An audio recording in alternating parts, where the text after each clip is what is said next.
Hey everybody, thanks for coming out. Thank you all so much for being here. This movie is terrific. Thank you. Sean, when this movie won the Palme d'Or at Cannes, and congratulations for that. Thank you very much. When it won, you dedicated this film and the award to sex workers, past, present, and future. You are someone who has consistently in your films explored that world, a lot of sensitivity, a lot of compassion. What keeps you coming back to this world and these characters? Quite honestly, I didn't know I would have made 5 films in a row on this subject. I think it was Starlet, the film I made in 2012, that sort of opened my eyes to that world.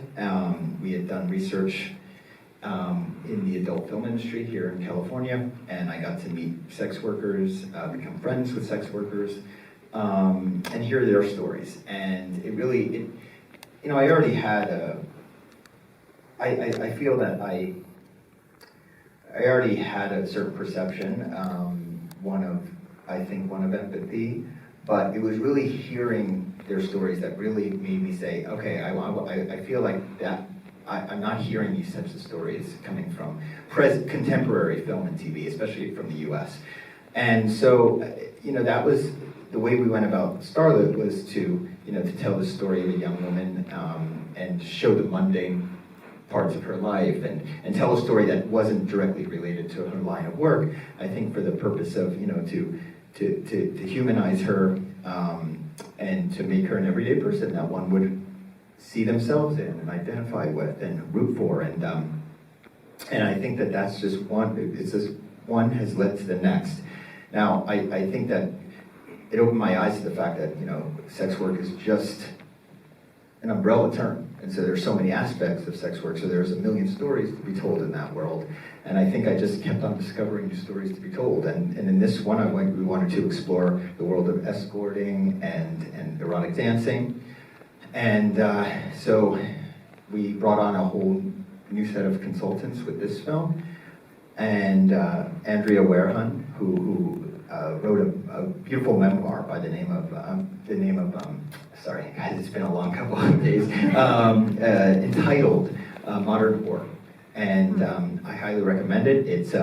It was her memoir looking at her 20s, escorting and dancing, and so that directly applied to the Annie character. And it was incredibly helpful to have her on board to read my script, tell me what was accurate, what wasn't accurate, the details that I needed to add in there that you could only know from being inside that world, slang, music. And so I think this has just happened organically with each film, meeting new sex workers, hearing new stories, and being inspired to tell those stories. In terms of conceiving the idea of the character of Annie, is she a composite of different people that you researched or spoke to, or I guess I'm always so the writer or director does research, how much of it is a combination of a bunch of people that you talk to, and obviously you bring your own spin to it, but I guess I'm asking, was there an Annie? Did you meet somebody who was an Annie? There were a couple of Annies, but to tell you the truth, they were more to do with the world of Russian gangsters. That world that we heard some stories about some young women who found themselves in peril with the mafia because their significant other owed money to the mob. And that was, so it's pretty convoluted and kind of boring, guys, I'm sorry, but it takes place. This really comes from almost 15 years of wanting to tell a story within the Russian-American community of Brighton Beach and Coney Island. And then it was years later that this goes back to 07, 08, when Karin Karagulian, who plays Toros in the film, we wanted to make another New York story after Prince of Broadway, my 3rd film. And it just took us that long to 17 years to figure out what the story would be, but over the course of those years, I would hear many stories, and yeah, so it all came together. So in many ways, there are many Annies that make Annie. Which brings me to Mikey and your tremendous performance in this film. I wanted to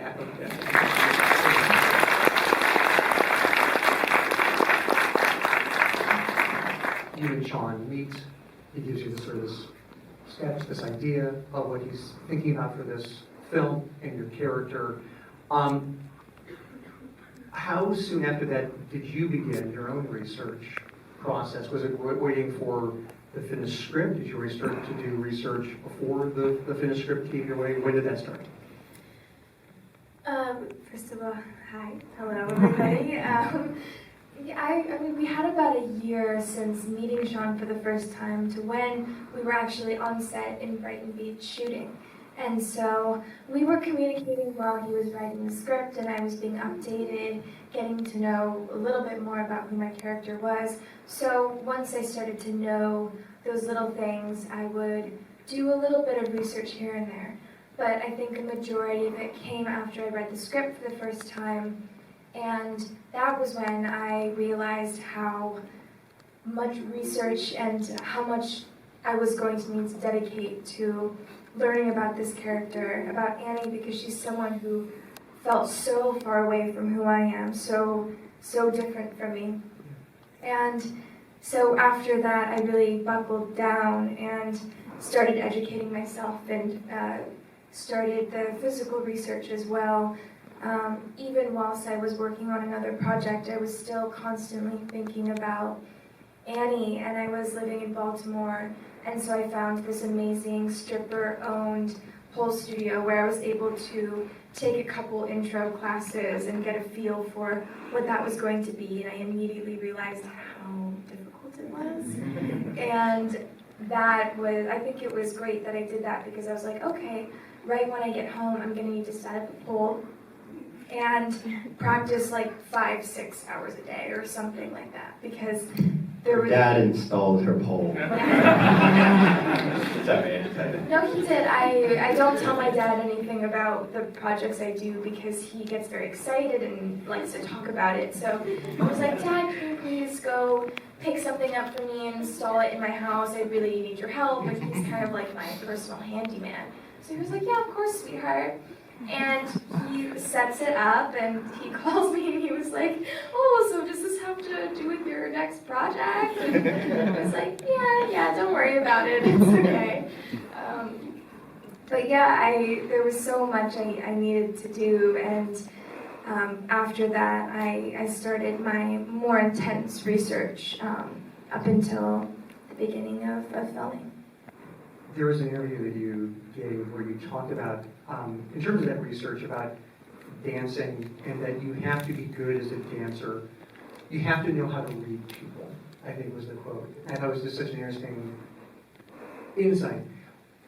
What about that, in terms of just knowing what people are into, in terms of how they're responding to the dancers, or in terms of being able to kind of, I guess I wanted to kind of unwrap that a little bit in terms of what you learned in terms of how dancers are good at what they do. Beyond just the physical, there's also like something psychological going on at the same time.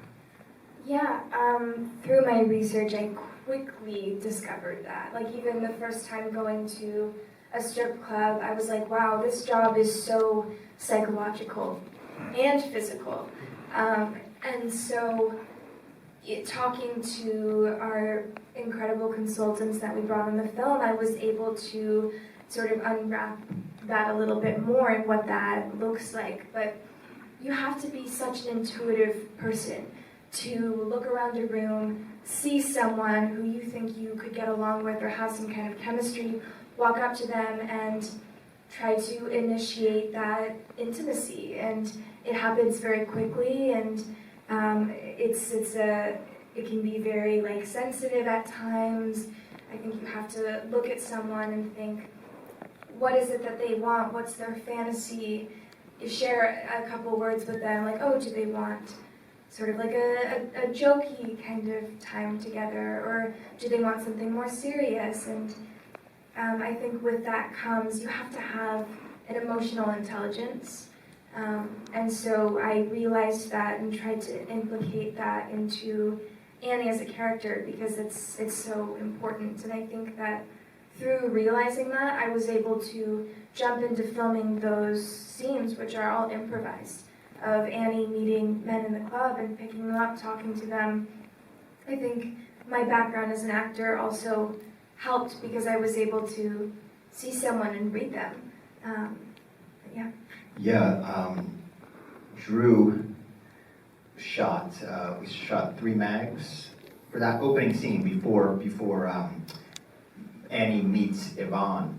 We wanted to set up the mechanics of the club and show a night in the life of Annie. And so, what did we shoot? 3 10-minute mags, 2 telephoto, right, and then 1 like handheld. And Mikey was essentially on a wireless mic. We had the club up and running with all of our background and our dancers all interacting and speaking full volume because I really wanted the club to feel alive. We had our producer Alex Coco DJing, blasting music. That's usually a no-no. I'm sure there's a lot of people in the industry here, and as you know, you're not supposed to be blasting music on set and marrying it with your location sound recording, but I really wanted to, to really feel the energy of the club and see people bouncing to the same tempo and all. And so, and then I had Mikey had a wireless mic and we had an earpiece, and I would just say, okay, go over to that guy on the right. And Mikey would be approaching a total stranger and allowing that interaction to play out. When I felt I had enough, I would say, okay, leave him and go across the room to that guy.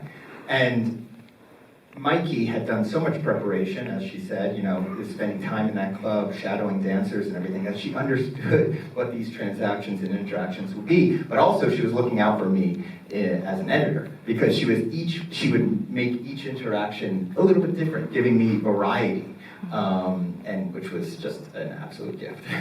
So, Oh yeah. So the men who are there, those are actors? Those are background actors. And are the other dancers, are those dancers from headquarters?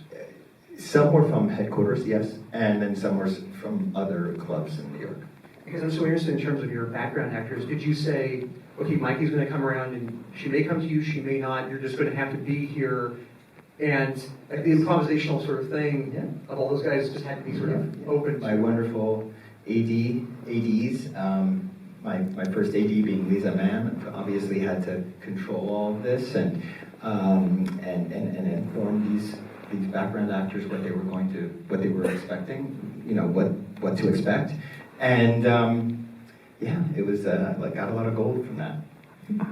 Drew, because it's not just a very kind of tonally diverse sort of film. There's obviously also a lot of different locations, and there's also like different things that are happening. And I'm curious, as an outsider, I would think, oh, shooting in the club, the way that we're describing right now, that would be really difficult. And I'm curious in terms of whether it's being in Vegas or going around Coney Island and getting that stuff. Is there something that when you are preparing that this is actually the toughest stuff in terms of what I need to do, what it's going to require of me? Obviously, you've been doing this for quite some time, but as you're sort of mapping out production, what are you looking at in terms of these are going to be the real challenges in terms of getting what we need to get? Well, I thought there were going to be certain challenges, but everything was very challenging on this film. It's funny, people ask me a similar question, and I'm like, oh, that was a really hard film. That was the hardest one. And I'm like, no, that was the hardest film. I'm like, oh, no, the ending was the hardest scene. The home invasion was the hardest scene. They're all hard. And this movie, it's a small movie, and it felt like a short schedule for the ambition that we had. But honestly, it's one of the things that I'm the most proud of is the tonal shifts, the way it looks different as the film progresses, and it doesn't feel like, it's one film, but it feels like it evolves and changes, and those are the kind of films that I like to watch, and to actually get a script where you can do that, and you're so in sync with the director, and you're protecting the film, you're protecting the vision of the film all along the way. I feel like we all are, we all loved this film so much that was like our main goal, and also I'm really proud of the fact, like what you're saying with the location, the club and whatnot, is like, I feel like with all of Sean's films, we try to capture the location and the sense of place, and it's very, very important to us, and And I just feel like we did a good job of that. You know, like I feel like Red Rocket we did that, this film we did that, and I feel like I like to watch films and go to the theater and get transported somewhere else, you know, and I feel like the way we shoot films, it's a really, I think we do a good job of that. You know? It's a really cool experience to go on that journey. And Drew is an incredible craftsman, an incredible artist. We're on the same page all the time. You know, we know our films are contemporary stories, but we always want them to seem like they were shot in 1974. Have that nice vintage feel, that classic cinema look. And I can always, you know, trust in Drew to deliver that. I wanted to ask Mikey about the home invasion, essentially. How many days was that shot? How long did that? We scheduled for 6, but it took 8. We realized after the second day it was going to take a little longer. There's a lot of moving parts and everything. So, because you're the centerpiece of it, Mikey, I'd love to hear about, you want to talk about physical. Like, that is incredibly physical. How much of it is choreography, and how much of it is sort of a rough idea, and we'll see how things play out? I'm imagining it's a mixture of the two, but I'm curious how it actually works in reality. Well, for the home invasion sequence, very choreographed. I think that was just, it was so necessary because I wanted to do all my own stunts, and Yura did too, and we're really like getting quite scrappy with each other, and so we needed to know where we would be at each moment. That was very important. Also, to just continue the progression of all the scenes to make that sequence, we needed to map it out. And so I think we did a lot of rehearsal. We just walked into this space one night and just tried to talk through how we would get from A to B. And it was really helpful because then you get on set, and even though we had done it at like half speed essentially, I know what's going to happen. But you know, nothing really can prepare you for actually jumping in and filming it. And pretty intense scenes to do, very physically and emotionally exhausting. But what I will say, the scene where Annie fights Diamond at the club, which it's sort of darkly lit, that was, I would say, much less choreography, more of like, okay, we have this amount of time to do it. So, you know, you guys can just like, you'll like do the punch, and then she'll grab you, and then, you know, end up here, and you can knock this table over and roll over this, and then this happens. And Lindsay and I looked at each other, Lindsay Normington, who plays Diamond, and we were like, okay, I guess we'll just go for it. That was the most insane thing I've ever done, because we were, I've never fought a woman before, and we were just fighting each other like that. It was so intense. Like, Yura Borisov, who plays Igor, was literally dragging my like limp, lifeless body away at the end of each scene because it was so exhausting to film that. So that one was much less choreographed, but the home invasion was very planned out. At the beginning of this conversation, Mikey, you said that Annie is very different than the person that you are. And I'm really curious about not just the research and learning how to do the moves, but just to understand the mindset. How long did that take in terms of understanding this is who she is? It's not like the audience knows a lot about her background, but I'm guessing you and Sean talked about that. I don't want you to reveal that, but I'm curious, like, was that part of it, sort of figuring out who she is? Like, where did she come from? Who is this person before that first scene? Yeah, that was a huge part of it, because I recognized how foreign her life is to mine. I was like, okay, I need to just start small. And so Sean and I had talked a lot about her and our ideas, but I was like, I feel like it scared me. I was like, I feel like I don't know who she is, and I want her to be this fully formed, complicated, complex woman. And so I sat down at my computer and I was like, I'm just gonna ask myself questions about her. So I wrote out like, I don't know, 100 or so questions. And over time, I would just fill them in. And I think by doing that, I was able to just put the pieces together about who she is so that someone could ask me a question about her and I would always have an answer because I knew her so well. And so I think doing all of that emotional work, all the psychological work of building a character and her backstory and who she is, what her morals are, like what cigarettes she smokes, all of those things, on top of the accent work, the research into sex work, the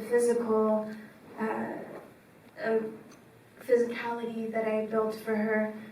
One day, we were on set for the first time, and I was like, oh, I am this person. I know exactly who she is. There is no stone left unturned, and everything just came together in a specific way, but I never felt like I fully understood her until that first day on set, when I was in hair and makeup, and I have her nails on and her clothing, and everything just fell into place. I'm so interested with the answers. Were the answers also talking to the consultants and from the research, or how did you come to find the answers for yourself for all these questions that you came up with? Well, so much about Annie as a person was informed by talking to these incredible consultants and reading memoirs. I would watch YouTube videos, like a night in the life as a dancer, those kinds of things, and just try to get as much information as possible. But a lot of it was just me trying to fill in the blanks for myself. I think that's just sort of someone's job as an actor, whatever their personal preparation or process might be, just to try to understand them. And for me, it's always been more intuitive. I think whatever I feel like I need to do for that specific character, I'll do and understand. But for her, I felt like I needed to go a little deeper. Yeah, and there are also just the basics outside of sex work. The fact that she's first generation Russian American living in Brighton Beach. What does that mean? That probably means that her grandmother and her mother came over here after the fall of the Soviet Union around 1990. You know, we sort of figured, we did talk about those basic, the basic backstory stuff. We actually even wrote an epilogue, which I'll never reveal to you guys, but, and I thought that was kind of, I don't know if that, I think it, hey, like, if the movie's working, I guess it worked, I have no idea. I don't even know if I made a good movie until, I don't know, I won't know for 10 years whether this movie is good. Because I can't judge my own films, you know? It's like, so I don't even know if this was a good, doing that was good, but I wrote an epilogue that I gave to my actors. They know what happened. They know what happened after that day in the car, that moment in the car. But it's designed for you guys to have your own ending and write it yourself as well. I understand the thing about when you're so close to your work, it's hard to. But I'm telling you, this movie is. Okay, cool. If I can ask a few of the audience, these three fine folks actually need to dash right now, so if you don't mind staying in your seats. They actually need to run though, but congratulations. Thank you so much for sharing your insights. It's really